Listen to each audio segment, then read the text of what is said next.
Ok, salut à tous, bienvenue pour la 6ème du canap.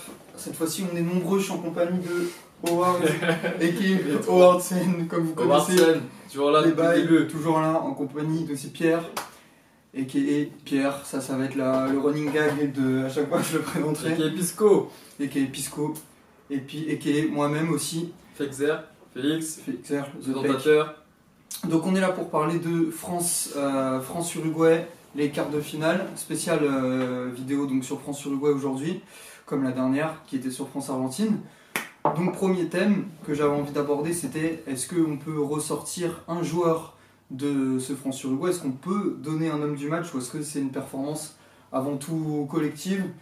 Pierre, à toi l'honneur, tu m'en parlais tout à l'heure, donc vas-y. Pour moi, on peut peut-être pas ressortir un joueur clairement du collectif parce que tout le monde a été plus ou moins bon. Mais pour moi, Pogba, c'est le premier match où je le vois vraiment dans son rôle, c'est-à-dire milieu relayeur. Donc il a gagné tous ses duels, 14 je crois. Il a gagné tous ses duels et clairement, il a montré un niveau de jeu très élevé. Et donc pour moi, c'est pas l'homme du match ou c'est pas le joueur que je vais ressortir particulièrement du collectif, mais je suis très satisfait de la prestation de Pogba qui n'a pas fait de fioriture, qui n'a pas été faire des choses bizarres à droite à gauche comme d'habitude. Et il a été dans son rôle et il a été bon et il a été efficace et c'est ce qu'on lui demande. Okay. Après aussi Kanté, mais Kanté on l'aime. Kanté, c'est une certitude ça. Howard, du coup, est-ce que tu as bien aimé la performance d'un joueur en particulier, hors Pogba, ou est-ce que... non, c'est comme après Pierre, je miserais plutôt sur le collectif, qui a été avant tout performant. Ouais. Mais moi, non, peut-être que j'aurais dit Griezmann. Parce que même s'il n'a pas fait grand-chose, une passe d'ess, un but. Il met la passe d'ess, un but, mais là, on est dans une génération où on juge que par les stats. Mais, oui, non, mais pour ça Griezmann, dans le jeu, il est claqué, il est claqué. Là, je choisis collectivement, mais si... je vais juste me baser sur les stats du match, genre il a fait un but, une passe d'ess. Après, dans le jeu, il n'a pas non plus été il a été nul dans le jeu, il a été nul, faut le dire. Il est claqué depuis le début de la Coupe du Monde. Efficace à deux moments qui ont été importants pour nous en tout cas. Pour ça, on peut lui reconnaître, mais voilà. Dans le jeu, c'est censé être le leader et je suis désolé, c'est pas le leader. Quand tu vois que les gens ils soulèvent dès que c'est Mbappé qui prend la balle, je suis désolé, Mbappé il a 19 ans et c'est pas son rôle. Normalement ça doit être Griezmann et Griezmann il est là pour ça. Son leadership, c'est pas sa vitesse. Quand tu vois Mbappé prendre le ballon, mais oui, c'est lui qui déclenche les actions. Griezmann, je suis désolé, quand tu le vois, le mec quand il touche la balle et qu'il réussit à faire quelque chose, c'est parce qu'il est dans le rond central. Alors que quand il est aux abords de la surface, dans le jeu, je dis bien dans le jeu, il est inexistant. Bref.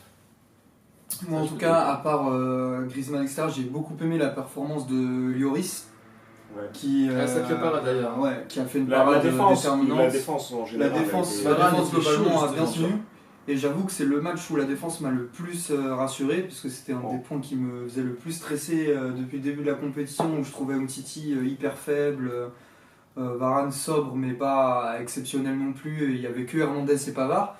D'ailleurs, je profite de la présence de Pierre qui sur Twitter avait déclaré, parce que je retiens tes tweets, je retiens les tweets qui avait dit qui c'est qui m'a rendu que Pavard était un bon joueur déjà la dernière fois. Non, je dis ça parce que c'est un très bon défenseur, ça je le reconnais. Non.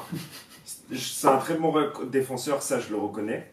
Mais passer la ligne médiane dans le camp adverse, je suis désolé, mais pour moi, c'est pas au niveau d'un très bon latéral. Après, c'est un mec qui est sûr de lui défensivement et c'est un rôle qui lui incombe, tu vois. Genre, c'est un défenseur pour le coup. Ouais, après, moi, ce que j'attends d'un latéral personnellement, c'est qu'il apporte offensivement et c'est pas ce que je retrouve chez lui. Donc pour moi, c'est pas un bon latéral, mais c'est un bon défenseur. Bah en gros, pour moi, c'est plutôt un latéral à l'ancienne, tu vois, qui monte moins, qui est archi défensif, qui fait quelques montées, effectivement, mais moins qu'un Sidibé, tu vois. Oui, justement, j'allais demander.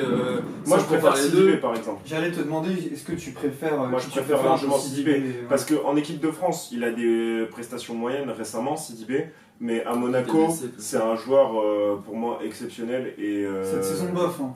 à Monaco 6-1. Je suis désolé. Il a été blessé longtemps encore. Non, il a été blessé. Il a été blessé là pendant les derniers mois, mais début de saison, enfin, Lemar, 6B et Fabinho, ça tient avec Falcao, ça tient la baraque, tu vois, cette saison. Neymar un peu moins. Donc du coup, adieu Monaco la saison prochaine, hein, vu qu'ils vont tous partir. Exact. Et voilà, enfin, bref, c'est pas le sujet. Donc du coup, je vais venir au deuxième thème. On l'a un peu évoqué tout à l'heure, c'était est-ce qu'il faut sortir Griezmann du 11 pour la demi-finale contre la Belgique? Pierre, je pense que tu vas me répondre oui du coup. Je sais pas, c'est à moi de répondre en premier. Ouais, vas-y, vu que t'étais bien dans le sujet. Moi, on en parlait avant de commencer la vidéo. Pour moi, Griezmann, il a pas le niveau nécessaire en ce moment pour faire partie du 11 titulaire, mais c'est un joueur que tu peux pas sortir. C'est un joueur que tu peux pas sortir parce que c'est un des joueurs qui aujourd'hui a le plus d'expérience dans l'équipe. Au niveau international et même en club, c'est un mec qui joue la Champions League tous les ans. L'Europa. Ouais, mais il l'a joué au début de la Champions League. Et pour moi, tu peux pas le sortir à cause de ça parce que c'est censé être le leader assumé de cette Coupe du Monde avec Pogba et il y a une espèce de colonne vertébrale, Griezmann, Pogba, Varane, Lloris. Kanté. Kanté un peu moins, tu vois, genre il est un peu plus en retrait. Même si c'est un leader sur le terrain. Des grands matchs aussi. Oui, mais bon, clairement, l'ossature française, pour moi, c'est ça. Et du coup, tu peux pas le sortir pour ça.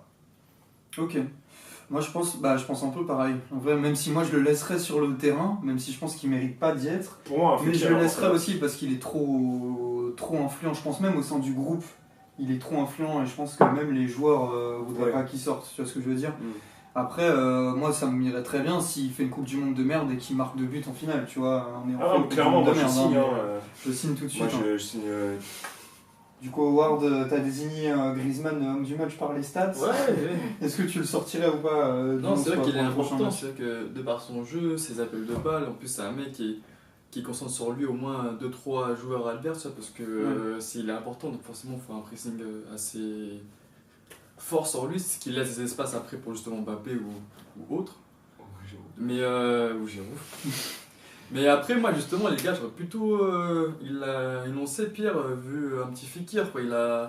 Sur ce qu'il a fait quand il est rentré durant les matchs de poule, j'ai bien aimé sa prestation, enfin ses prestations.